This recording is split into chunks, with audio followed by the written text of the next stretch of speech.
Hi, my name is Isha and I will be dissecting a few scenes from the movie Singham using physics. For those of you who don't know, Singham is Rohit Shetty's 2011 Bollywood action film in which a police officer is sent to a town with corrupt criminals. He takes down the villains and establishes peace in the community by using his strength and intelligence. Brace yourselves as we use kinematics, forces, and energy to uncover the scientific inaccuracies behind these adrenaline pumping scenes. In our first scene, Singham is chasing a black SUV down. He fires a gun horizontally at the car, which hits a tire. The automobile flips into the air, crashes onto the ground, bounces back up, and then tumbles over his head. He is completely unharmed as the automobile passes over him and lands behind him. This is bad physics. The bullet only applies a horizontal force, so at most it would cause an instability in the motion of the car due to the sudden loss of pressure in the tire. This is because perpendicular forces will not affect each other, so the horizontal motion of the bullet should not affect the motion of the car vertically. The bullet is shot horizontally and it hits the car in a projectile motion.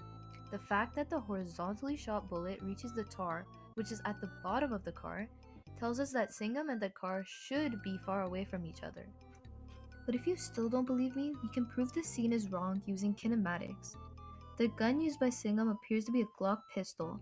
Assuming this, the bullet travels at a horizontal or muzzle velocity of 304 meters per second. Assuming ideal conditions, we can determine that the bullet is traveling at this speed when it leaves the gun. Ajay Devgan, the actor for Singham, is 1.75 meters tall.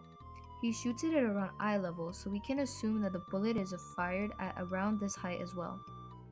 The height of the tire is also important. The car being driven is SUV. The most popular SUV tire is 0.72 meters tall. Taking this into account, we can simulate two separate scenarios. One where the bullet hits the tire at the bottom and one where the bullet hits the tire at the top.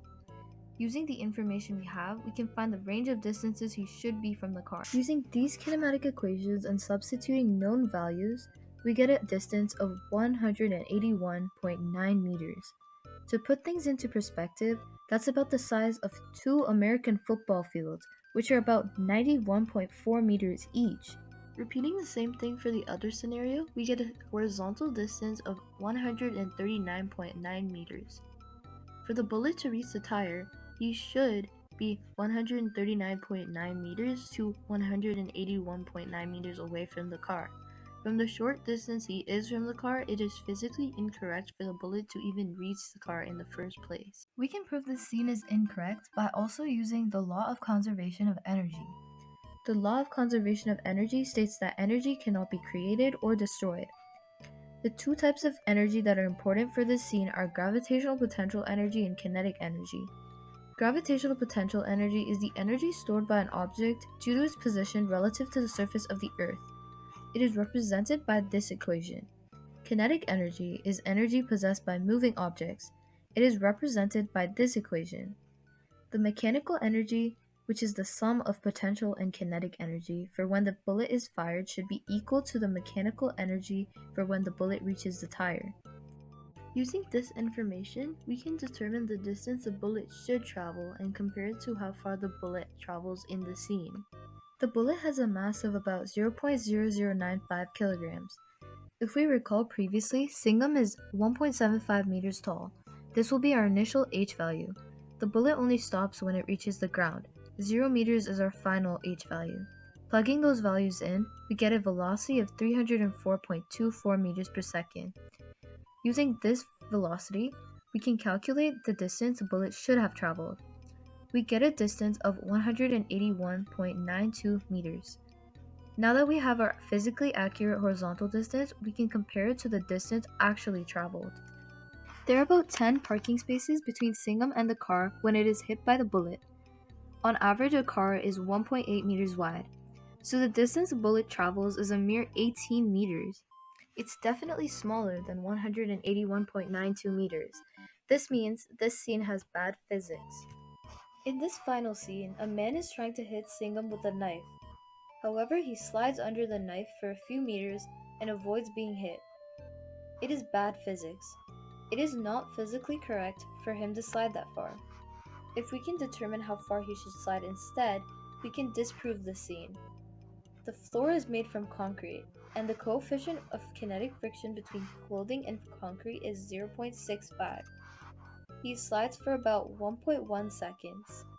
There are multiple people to the side of where Singham starts the slide and ends it.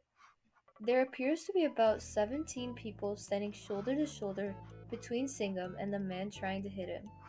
The average person is about 0.58 meters wide, so the distance he slides is 9.86 meters. Now we need his mass. Ajay Devgan, the actor for Singham, has a mass of 80 kilograms. To find his weight on Earth or normal for us, we can use this equation. Doing so, we get a weight of 784 newtons. Since he is not changing motion vertically, the gravitational force will be equal in magnitude to the normal force, since the gravitational force and normal force balance each other out. Here is a free body diagram of Singham in this scene. The net force is the force of friction because the gravitational force and normal force balance each other out. To find the force of friction, we can use this equation. We get the force of kinetic friction acting upon him as he slides as 509.6 newtons. Now we need to find the acceleration due to friction. Since the net force is equal to the force of friction, we can use Newton's second law equation to find the acceleration, which states that the net force acting on an object is equal to its mass times its acceleration. The acceleration is negative 6.37 meters per second squared.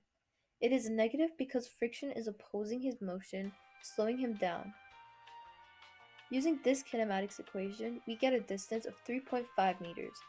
So, breaking down the forces acting on Singham, even if he were to travel 1.1 seconds, he should only travel 3.5 meters and not 9.8 meters. So, this scene is not physically correct. And there you have it, a detailed breakdown of the physics behind Singham's daring feats. I don't think you'll ever be able to see the movie the same way again.